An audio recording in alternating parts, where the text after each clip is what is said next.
वेद और दर्शन पढ़ने के लिए भगवान गए। सांदीपनी ऋषि के आश्रम पहुंचे और 11 वर्ष की उम्र में गुरु बनाया, यज्ञोपवीत धारण किया। निर्वस्त्र युक्तम, वस्त्र त्याग दिए। सोने हीरे मोतियों की बटनें लगी थी कुर्तों में। शिक्षा के समय गुरुदेव के आश्रम में हीरे मोती सोने चांदी के वस्त्रों का त्याग कर दिया। देखिए कथा सुनिए, जरा समझिए कितना फर्क आया पढ़ाई में। राम पढ़ने गए, सोने के पलना में पैदा हुए, वशिष्ठ के आश्रम में गए तो सारा घर छोड़ के गए। सारा जमीन में सोते, कुसा पर, कुसा कुसा दूबा घास के आसन थे, कुछ फूस के आसन थे, कुछ कुसा के आसन थे। बिल्कुल वही भगवान कृष्ण भी कर रहे हैं। पैर में पादुका नहीं पहनते पढ़ाई में। मेरे प्रभु शिक्षा देके गए हैं। सरस्वती का मंदिर विद्यालय है तो उसमें जूता चप्पल की टाई की कोई जगह नहीं है। पर आग लग गई, आग लग गई, आग लग गई है भारत में, आग लग गई। Modern Bharat, modern Bharat. अरे मॉडर्न भारत बनाना है तो भारत के हर व्यक्ति को वेद पढ़ने के लिए कानून बनाइए, तब भारत मॉडर्न बनेगा। क्योंकि सारा विज्ञान मॉडर्न ऋग्वेद में है। विज्ञान की शुरुआत ऋग्वेद से है। आप भी बोलेंगे विज्ञान का तो ऋग्वेद से शुरू होगा। जब तक ऋग्वेद हमारी पाठशालाओं में नहीं है तब तक मॉडर्न भारत कभी बन सकता नहीं। नंगे हो जाओ, नंगे घूमो, चाउमीन खा लो, इससे मॉडर्न हो गए? बोलो, बोलिए। चाउमीन, सोने के लिए कपड़ा बदल लो, इससे मॉडर्न हो गए? बोलिए ना। जिस घर में जवान औरत और पुरुष कपड़े बदल के सोते हैं उस घर में दादी भी है, वो उसी में सोती है जो दिन भर पहनती है। और जो लोग मॉडर्न हो गए वो उन कपड़े बदल के सोते। सोने के कपड़े आ रहे हैं बाजार में। अगर कपड़े से ही नींद आती है तो नींद की गोली फिर क्यों खानी पड़ रही है? कंपनियों से बोलो जल्दी बंद करे। सोने के कपड़े कैसे रहते हैं मैं ज्यादा कहूंगा तो हवा उड़ जाएगी।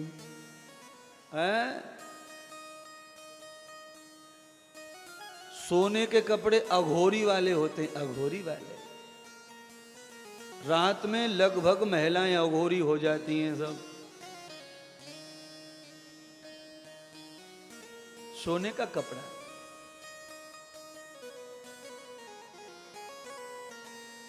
भला करे कि ये कपड़ा, ये मैक्सी, ईसाई जब लोग नहीं थे, जब झांसी की रानी घोड़े पे सवार हुई थी, अगर ये मैक्सी सुसरी तब होती तो फिर झांसी की रानी को भी लफड़े में डाल देती महाराज।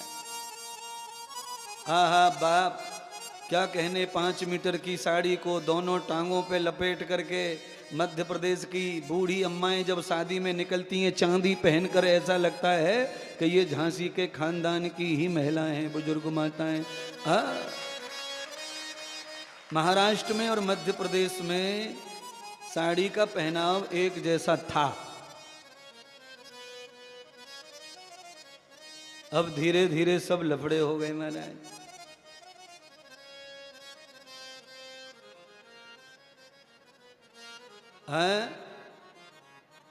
झांसी की रानी जब थी तब पार्लर होंगे कि नहीं होंगे? तब तो कहाँ होंगे पार्लर? ये तो हमारे सामने ही ओपनिंग हुए हैं महाराज। नाई की पत्नी सजाने आती थी दुल्हन को। नाई की पत्नी नहलाती थी, वही महावर वावर लगाती थी, वही सजाती थी। अब बोलो नाई की पत्नी पुराने जमाने में कैसी होती थी बेचारी, तो वो क्या ज्यादा सजाएंगी ज्यादा, तो जो उनको आता था लीपा पोती करके चली जाती थी, हो गई दुल्हन तैयार। और वही विदा एंड तक, कार में, रथ में, घोड़े में वही बिठा के जाती थी विदा करके आखिरी तक। कैसी कैसी अच्छी परंपराएं चली गई महाराज। अब बोलो, अब नाई कौन है ये बताओ? कौन सी जाति का आदमी नहीं है जो नाई नहीं है? बोलो। मैंने त्रिपाठी की पत्नी को पार्लर चलाते देखा, मैंने अग्रवाल की पत्नी को पार्लर चलाते देखा देखा मैंने जैन की पत्नी को पार्लर चलाते। अब बोलो नाई कौन? बोलो तो सही है। Sahu parlour, Rana parlour, Soni parlour. अब मुझे बताओ नाई कौन? पंडित जी बोलो ना। पंडित जी और नाऊ की एकदम तिकड़ी है पुराने जमाने से। पंडित जी और नाई मिल गए तो यजमानों को खड़े में लूट लेते थे पहले। दोनों के एकदम फिट। पंडित जी मंत्र बोले और आहुति नाई लगावे। अब वो भावना और सरल जमाने, भोले जमाने चले गए। पूरा घर छोड़ दिया नाई के ऊपर। वो जमाना कहां बचा? पंडित जी के ऊपर लड़की छोड़ दी, अपनी बेटी छोड़ दी। तू कहीं भी ब्याह के आ जा पंडित। इतनी मान्यता पंडित की महाराज। वो जमाने अब लौट के कभी नहीं आने वाले हैं। ऐसा भोला समय, ऐसे भोला विश्वास, सब चले गए।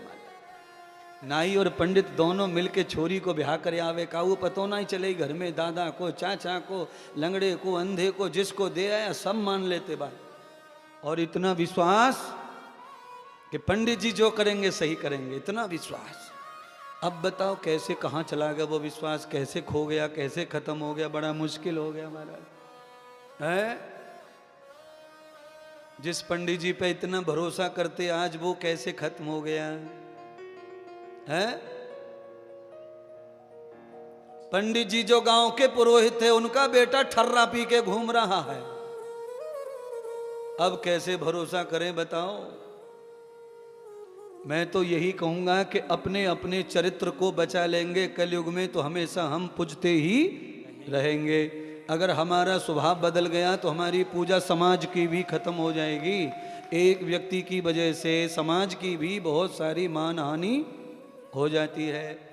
यही हाल वीरों का है, राम के खानदान का है। राम की भी यही हाल हो रहे हैं। जिंदे बकरे को खा जाते महाराज।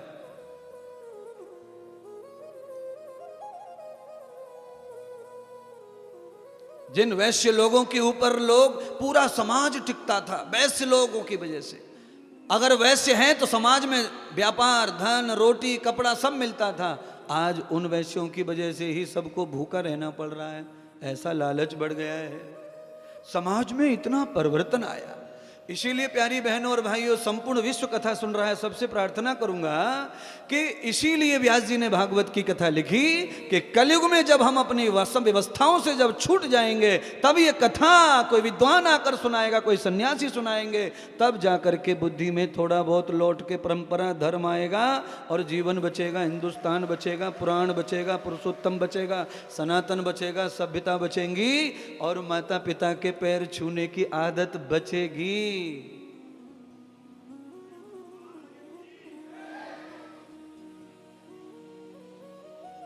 बोलिए।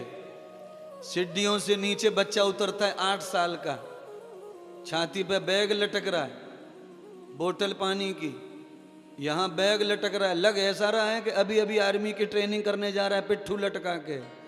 और सीढ़ियों पे से उतरते उतरते दुनिया नमस्ते करने की आज्ञा करके गए ऋषि, और ये जाते जाते mummy bye, mummy bye, mummy bye.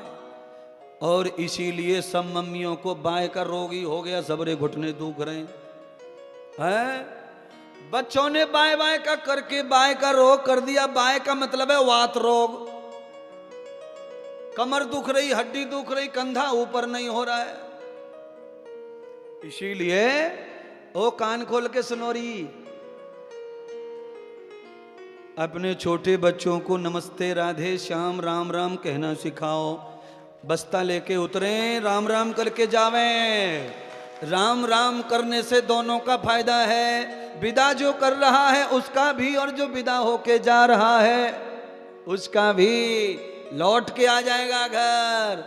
और जो बाय कर गया है, बाय का दूसरा नाम है हाय। हाय हाय, बाय का जवाब क्या है? हाय। आप समझ गए होंगे हैं?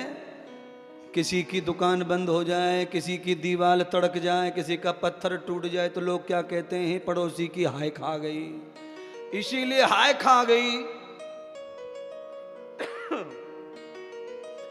45 से 50 साल के बाद में सफेद बाल होना शुरू होता था। जब से हाय बाय आई है 22 साल में ही सफेद हो रहे हैं। फेरे बाद में पड़ रहे हैं, पहले डाई लग रही है। बोलो, फेरे बाद में पड़ रहे हैं, पहले डाई पुत रही है।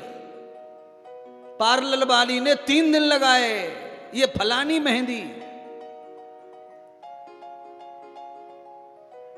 काली नागिन दिखनी चाहिए बालों से, इसलिए पुताई चालू है महाराज। बोलो, अरे कम से कम 25, 30, 40 साल तक तो काले दिखने चाहिए कि नहीं दिखने चाहिए काले हैं? 50 साल से पहले वानप्रस्थ नहीं तो सफेद पैदा कैसे हो गया? इसे संभालो। इसीलिए मध्य प्रदेश वालों, चाय बंद करो, चाय पीना बंद करो।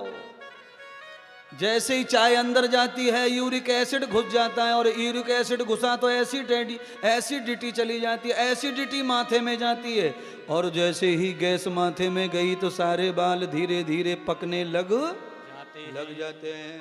बोलो, 6 महीने के बच्चे को मम्मी चाय पिला रही है चम्मच से, और वो जानता भी नहीं चाय कौन से खेत में आई है। मम्मी गुरु बनी बैठी है और दादी के लड़ रही है बहू से, है पागल है गई है, छोरा चाय ना पिला रही, छोरा चाय ना, और दादी भी लड़ रही है, चाय को वो अमृत मान रही है दादी।